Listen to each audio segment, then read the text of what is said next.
پر میں رچ بس جائے گی. وشربت الخمور، اور شراب پی جائے گی. ولبس الحریر، اور مرد ریشم پہنیں گے، وَلَانَ آخِرُ هَذِهِ الْأُمَّةِ أَوَّلَهَا، اور پچھلے لوگ پہلے لوگوں کو برا بھلا کہیں گے. جب یہ سب کچھ ہوگا تو سمجھو آسمان ٹوٹنے والا ہے، زمین کپ کپانے والی ہے، پہاڑ تھر تھرانے والے ہیں، سمندروں میں آگ لگنے والی ہے، ہوائیں پاگل ہونے والی ہیں، کائنات زیر و زبر ہونے والی ہے. اسے ایٹمی طاقتیں نہیں ختم کریں گی، اسے میرے آپ کے گناہ ختم کریں گے. جب ماؤں کو ذلیل کیا جائے گا تو کیا مت آ جائے گا. ہر گھر میں یہ تم تو خالی تھانے میں ظلم کرتے ہو، یہ تو ہر گھر میں ظلم ہو رہا ہے، ہر شہر دیہات میں ظلم ہو رہا ہے. نبی نے فرمایا کاش میری ماں زندہ ہوتی. کائنات کے سردار، جنت کے چابی بردار، مقام محمود کو سجانے والے، شفاعت کا تاج سر پہ رکھنے والے، اللہ کا جھنڈا پکڑنے والے، جنت کا فیتا کاٹنے والے. آپ نے فرمایا کوئی نبی جنت میں جا نہیں سکتا جب تک میں نہ چلا جاؤں.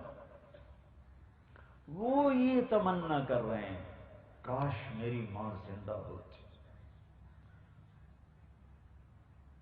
میں اس کی ایسی نوکری کرتا کہ میں عشاء کی نماز کے مصلی پہ کھڑا ہوتا اور سورۃ فاتحہ پڑھ رہا ہوتا، اور ادھر سے میرے گھر سے آواز آتی بیٹا محمد، تو میں ماں کے لیے نماز توڑ دیتا.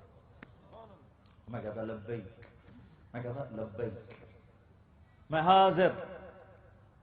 نماز پھر پڑھی جائے گی، پہلے آپ کی سنو. لبیک. یہ تمنا کا اظہار کیوں کیا کہ آگے نظر آ رہا ہے کہ مائیں کیسے دکھی ہوں گی.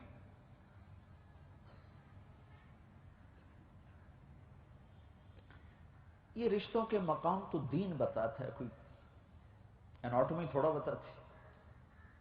کیوں جی ڈاکٹر صاحب، اناٹومی بتائے گی ماں کسے کہتے، پیٹرول پمپ بتائے گا ماں کسے کہتے، ماں تو قرآن بتائے گا، میرے نبی کی سیرت اور زندگی بتائے گی. 57 سال کے بعد آپ گزرے ہیں جہاں آپ کی والدہ ماجدہ کی قبر ہے. 57 سال بعد وہاں سے گزر ہوا. کب؟ جب آپ حج پہ جا رہے تھے. کب؟ جب اللہ کا دیدار کر چکے ہیں، معراج میں اللہ کا دیدار ہو چکا ہے، معرفت کی آخری منزلیں طے ہو چکی ہیں، اور قضیے کو 57 سال، اب 6 سال کے تھے، 6 سال جب آپ کی والدہ کا انتقال ہوا ہے. 57 سال کے بعد اب حج کو نکلے ہیں 63 برس کی عمر میں. تو جب آپ ابوا پہنچے ہیں، آگے 10 میل دور بستی تھی، تو آپ نے راستہ وہ لیا. میں 2000 میں حضرت آمنہ کی قبر کی زیارت کر کے آیا تھا. وہاں راستہ کوئی نہیں ہے، پہاڑ ہیں. میں نے ایک عرب دوست کی جیپ لی تھی، وہ اندر لے گئی مجھے. موٹر تو جا نہیں سکتے، عام جیپ بھی نہیں جا سکتے، ہیوی جیپ جا سکتے. راستہ کو یوں کرتے کرتے ایک ہمارا رہبر تھا، وہ ہمیں لے کے پہنچا. اتنا ہی اونچا پہاڑ تھا جتنا یہ آپ کا پلر ہے، اتنا اونچا پہاڑ تھا. اوپر سے چوکور مربع شکل بنی ہوئی تھی، جیسے اللہ پاک نے ہزاروں برس پہلے وہ جگہ بنا دی تھی کہ یہاں میرے نبی کی ماں کو سلانا ہے. تو جب آپ وہاں سے گزرے ہیں 57 سال بعد، 63 سال عمر، تو اب آگے جانے کی بجائے وہاں اتر گئے. اپریل کا مہینہ، شدید گرمی، احرام باندھا ہوا ہے، سر پہ نہ ٹوپی نہ سایہ، اور اب ماں کی قبر کے سرانے آئے اور یوں بیٹھے، گھٹنے اٹھائے، ہاتھ یہاں رکھے اور سر یہاں دیا، اور جو پھوٹ پھوٹ کے رونا شروع کیا کہ آپ کی ہچکیوں کی آوازیں آ رہی تھیں. 57 سال پیچھے چلے گئے کہ یہیں میں نے بڑے سفر کیے، ساری زندگی 30 سال ہو گئے میں سفر کر رہا ہوں، اور بیت اللہ کے اندر میں 2 دفعہ گیا ہوں. پر جو میں اب بھی رو رہا ہوں، جو میں وہاں کھڑا ہو کے جو کچھ میں نے محسوس کیا ہے، میں نے بیت اللہ کے اندر بھی محسوس نہیں کیا. قربان جس کی خاطر کائنات بنائی، کتنے بڑے دکھوں سے گزارا. تم کہتے ہو رشوت نہ لیں تو روٹی کہاں سے کھائیں. وجہ کائنات کاش تم وہ جگہ دیکھو، کالے پہاڑ. میں اللہ کا شکر ادا کرتا ہوں کہ میرے رب نے مجھے وہاں پہنچایا. اور ویسے بھی سورج ڈوب رہا تھا تو ماحول سوگوار ہو جاتا ہے، اور ادھر وہ جگہ ایسی سوگوار. 14 صدی پیچھے میں دیکھ رہا ہوں 6 سال کا بچہ تڑپ رہا ہے ماں کے لیے، ماں جواب نہیں دے رہی. مجھے قیاس ہے ہارٹ اٹیک، 25 برس کی عمر، 25 برس ہارٹ اٹیک ہوا ہوگا. وضاحت کہیں نہیں ہے، آثار بتاتے ہیں. تڑپ رہی تھیں، بولا نہیں جا رہا تھا. یہی نشانی ہوتی ہے. تو بجھتی شمع جیسے بھڑکتی ہے، تو بجھتے بجھتے چند بول بولے، کل حی میت وکل جدید بعد وقد ولدت طہرا. میرے بچے، ہر زندہ نے مرنا ہے اور ہر روپ نے ڈھلنا ہے. مجھے لگتا ہے میرا وقت آ گیا ہے، لیکن میں نے ایک ایسا بچہ چھوڑا ہے جو کائنات کو پاک کر دے گا، روشن کر دے گا. یہ آخری کلمات. اور شمع بجھی ہے، اور پتہ نہیں تدفین کیسے ہوئی ہے، کس نے کی ہے. میری سمجھ میں وہاں کھڑے ہو کر بھی یہ قصہ نہیں آیا. کس جنگل میں کون آیا ہوگا دفنانے کے لیے. لیکن جب پہاڑ سے اتریں تو آپ پھر اوپر چڑھ گئے. پیچھے آپ کی ایک خادمہ ام ایمن، یہ 3 افراد تھے، آپ کی ذات، ماں اور ایک نوکرانی ام ایمن.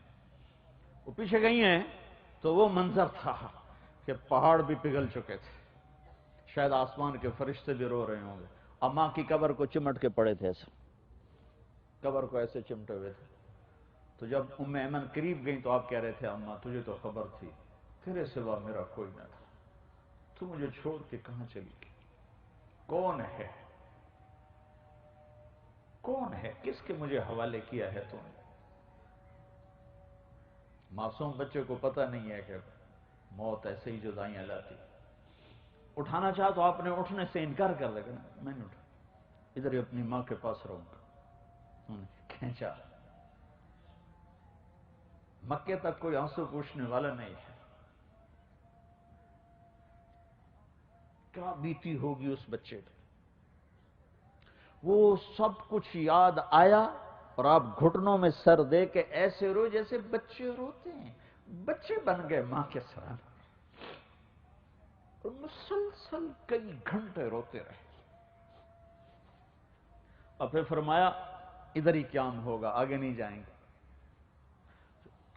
انتظام آگے تھا، انتظام آگے تھا. 10 میل دور جہاں ابوا کا میدان تھا اور بستی تھی، کہ میں تو ادھر ہی رہا ہوں. رات ماں کی قبر کے سرانے گزار.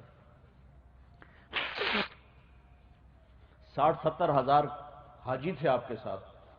وہ بھی دائیں بائیں دائیں بائیں، پتہ نہیں کہاں سوئے، کیسے بیٹھے. پہاڑی پہاڑ ہیں.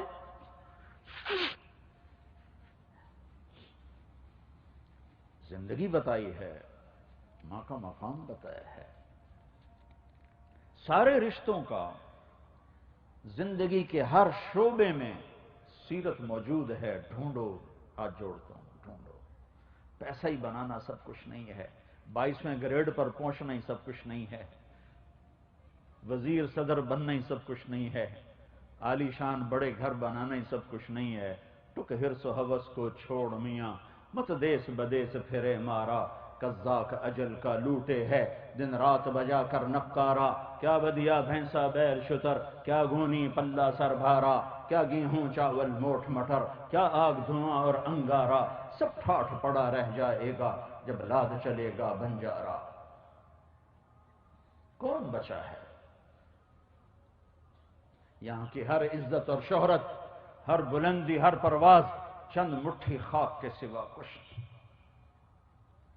جاؤ مینی کے قبرستان میں دیکھو، بڑے بڑے شاہزور تن آور آج ان کی قبروں کے نشان مٹ چکے ہیں.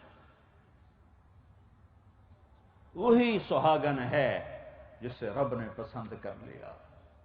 ایک لڑکی کو دلہن بنایا گیا تو اس کی سہیلیاں کہنے لگی ماشاءاللہ بڑی پیاری لگ رہی ہو، بڑی پیاری لگ رہی. تو وہ رونے لگی. اس نے کہا تمہاری نظروں میں جچ جانے سے میرا کام نہیں بنے گا. جس کے گھر ڈولی اتر رہی ہے اس کو پسند آئی تو میرا کام بنے گا. او میرے بھائی،